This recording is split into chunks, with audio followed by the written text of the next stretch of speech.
నీ క్రియలను నేను ఎరుగుదు. నీవు చల్లగానైనను వెచ్చగానైనను లేవు. నీవు చల్లగానైనను వెచ్చగానైనను ఉండిన మేలు. I'm sorry, you already read that. Please read verse 17. 17వ వచనం.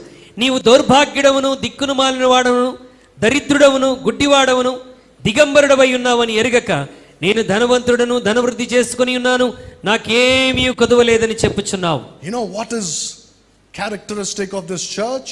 ఈ సంఘం యొక్క లక్షణం ఏంటో తెలుసా? It is rich.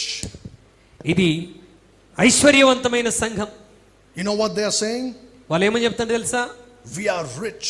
మేము ధనవంతులము. We have all the goods we need. మేము ధన సమృద్ధి కలుగజేసుకుని ఉన్నాము. We have everything we need. We are satisfied. మాకు కావలసినవన్నీ మాకున్నాయి.